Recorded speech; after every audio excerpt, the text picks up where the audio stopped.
Esteemed Project Coordinator, Dr. Malik Asif Aziz, respected resource person, Dr. ASHA NABI, dear participants, Assalamu alaikum to the second session of today's training program.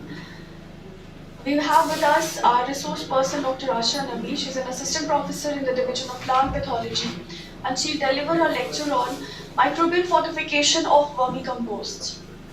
Dr. ASHA NABI is an assistant professor in the Division of Plant Pathology. Ma'am has more than 30 publications in national and international journals. She has sent many sequences to NCBI. She was awarded with a fellowship by NABI and has been a visiting scholar in the University of Kentucky, USA. She has guided many PhD and PG students, and she's principal investigator and a co-principal investigator of many projects. She was an Inspire Fellow during her PhD program. Please put your hands together for Dr. ASHA NABI and then welcome her to the stage. Thank you.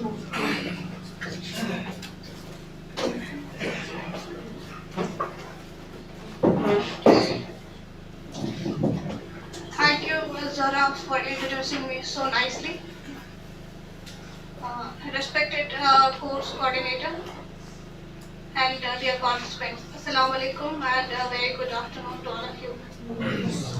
First of all, I must thank the program coordinator for giving me this opportunity to be here in front of you.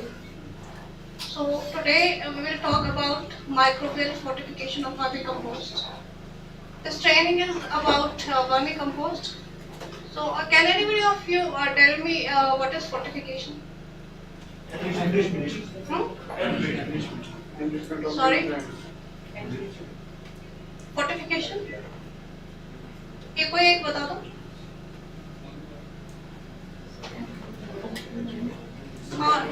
Increasing the essential nutrient content of something.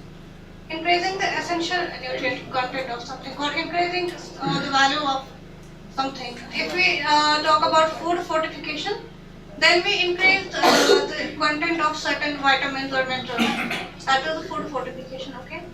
So when we talk about vermicompost fortification, so it should be to enrich it with some more nutrients or with some added functionality. So vermicomposting is economically viable technology, right? So because if we add manures and organic manures in the soil as such, what are the disadvantages you may find? Its bulkiness, its low nutrient content, right? So that way vermicompost gives us an added advantage that it has more nutrient content as compared to the normal compost or farmyard manure, you can say.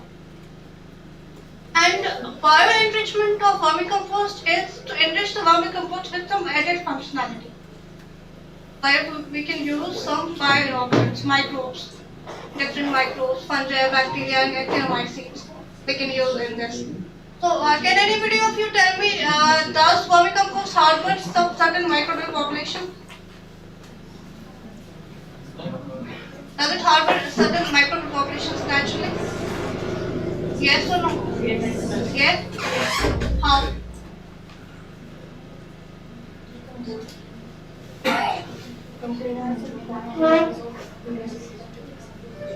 Yeah, there are some fungi and bacteria that are present in the compost that will aid in its decomposition.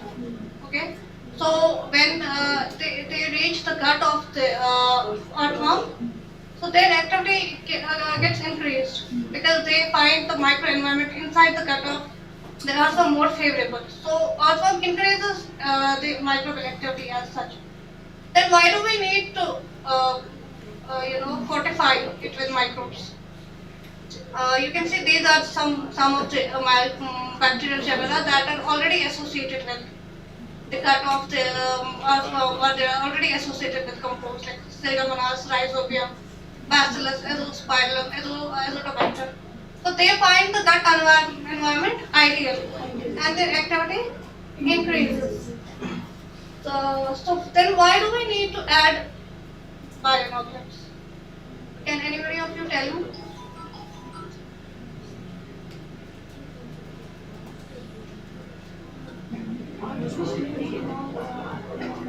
If there are these kinds of microbes, why do we need to add?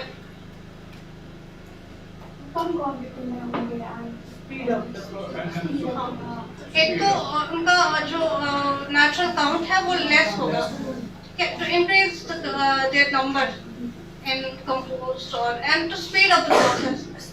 They whatever happens that is by the earthworm in interaction with the microbes that are already present. So when we add more microbes, so we are adding the added benefit to it. Okay, so because we are increasing the numbers, so it will decrease the time of decomposition. We are adding more decomposers in it. So these are some of the genera: Azotobacter, Phosphobacter, Azospirillum, Trichoderma, Pseudomonas, Faveria. We add those to vermicompost, whatever we want to add, whatever benefit we want to take. So we will add different microbes. Because different microbes, they have different functions. Some bacteria, they may produce certain kind of enzyme. The fungi, they may produce some other kind of enzyme. So according to the waste and according to our needs, we may add different kinds. For example, if we have lignin sort of waste, the waste material can be considered not of lignin. So we will add some lignolitating bacteria or fungi. Okay, so according to need, we add those bioinorganics. These are some advantages of vermicompost enrichment. They increase the enzymatic activity in the compost. Enzymatic activity happens, but they increase it. They speed up the process. And these multiple genera I was talking about, they also act as biopesticides. Many of the bacteria and fungi, they act as biofertilizers also, they act as biopesticides also. So they provide extra protection from root or soil-borne diseases. Okay, and they will of course increase the nutrient content of the compost. They will speed up solubilization. They will speed up the other processes that will release the nutrients from fixed form in available form. So when we have the waste and then we add the microbes to waste to the compost before decomposition. We add microbes to it. So the decomposition process, it speeds up. And then when finally we also have to add after adding the microbial inorganics, after that we can add our earthworm that will form the vermicompost finally. So whatever we get, the end product, that will be enriched vermicompost. That will be having all the advantages of vermicompost plus the added benefits of microbes. Okay. So this is the representation of if we add some fungal inorganics to compost. So many fungi, they are natural decomposers. So they will speed up the process of composting. For example, if the time taken for vermicompost is 45 days, they will lessen this time when we inoculate the different kinds of microbes in it. So these are some of the bacteria: phosphate solubilizers, potassium solubilizers. You may be knowing better than me what they do, right? So these kinds of bacteria we add to the compost, they are decomposers as well as they are the solubilizers. So they eventually increase the nutrient content of the compost, and they stabilize the compost. They change the structure of the compost. They maintain proper aeration, proper decomposition. So this is a nutrient profile in percentage of vermicompost, normal compost and enriched compost. So in normal compost it's very low, And then vermicompost, the nutrient content is higher than the normal compost. And then in enriched vermicompost, it is obviously higher. So like I was saying that, for example, we add trichoderma, we add bacillus to vermicompost. They are the solubilizers, or they produce cell wall degrading enzyme. They will help in decomposition. But at the same time, they are what? They are biocontrol agents. Okay, so they will also protect the plant from the pathogens. When they are added in the compost, they will protect the plant from pathogen, apart from increasing its nutrient content. Okay, so these are some of the advantages of enriched vermicompost when we enrich them with biopesticide. First, they are nutrient rich. The compost finally is enriched compost is more nutrient rich than the normal vermicompost. And there is a natural pest control. Like I said, if we inoculate the kinds of microbes that act as biocontrol agent, then this vermicompost, it will be it will serve as in a way against the pests and diseases. And it's environment friendly. This whole practice is environment friendly, and it will help in maintaining the overall health of the soil in the long term. Like if we increase the nutrient content of the soil with the enriched vermicompost, the fertilizer use will be less, and in the long term it will maintain the soil health. And it's cost effective. Initial cost may be high, but over the time it may be cost effective by reducing the cost of chemicals that we use as fertilizers.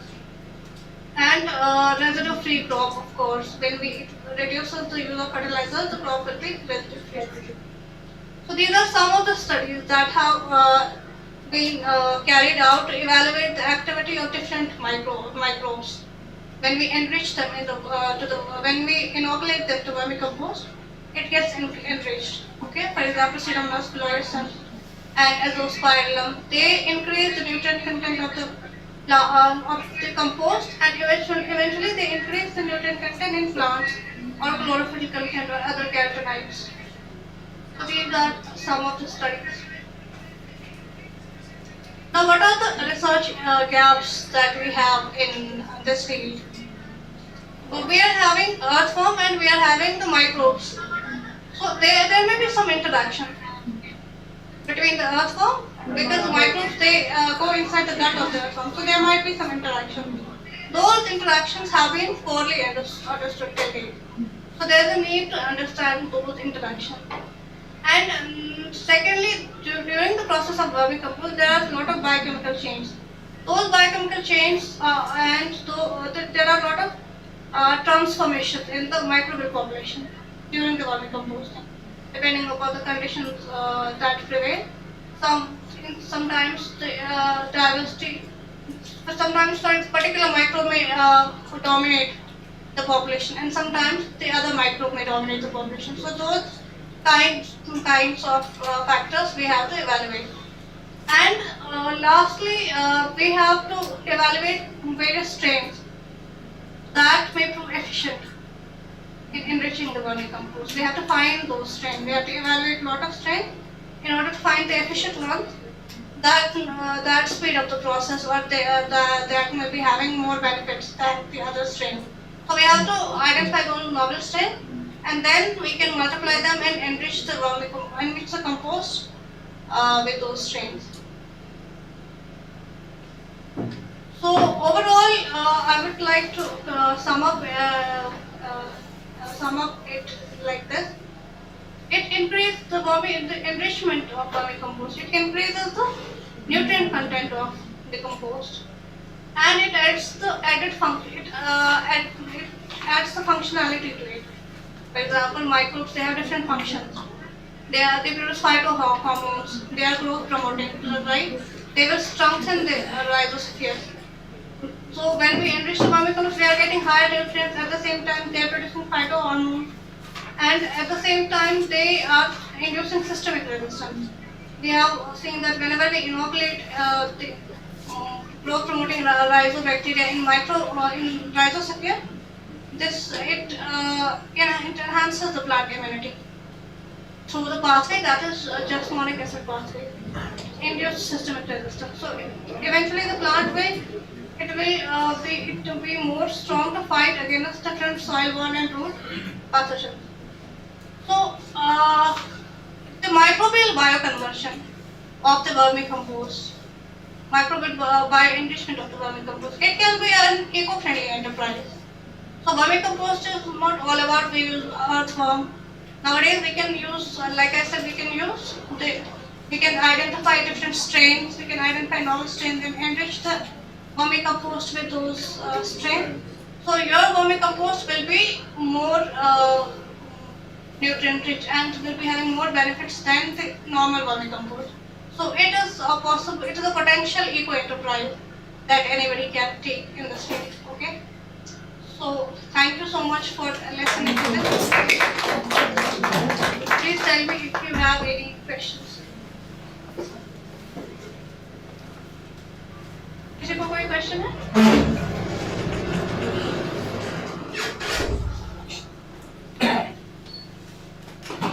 Before inoculating different microorganisms. हम कह रहे थे कि वो उसमें भी उसके लिए कोई ऑल्टरनेटिव किसमें?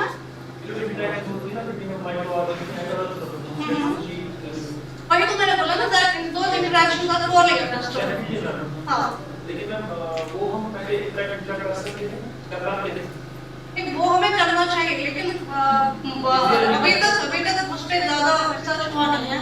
तो अभी तक हमें कुछ ही जो नॉर्मल PGPRs है, जो वैसे पे यूज करते हैं बायो फर्टिलाइजर, तो अभी हम उन्हीं को यूज करते हैं as inoculants for energy development. But we should take up those studies in which we study the interaction between the earthworm and those microbe strains.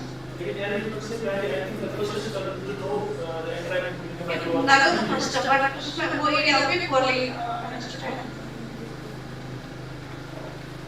Okay, thank you so much.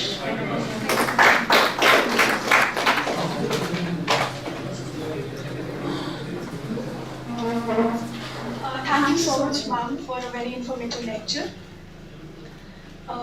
Now I would like to request Dr. Shujaa, Professor in the Division of Extension, to present a certificate to Dr. ASHA NABI for the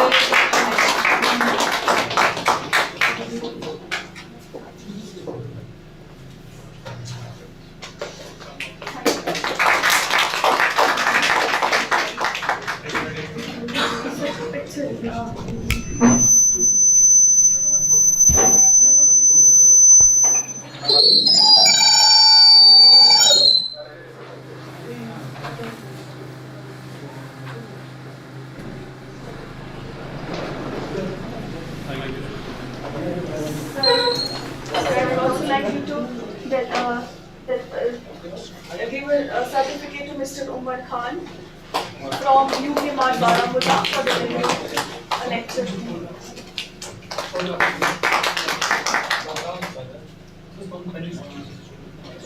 Thank you so much, sir. Thank you so much.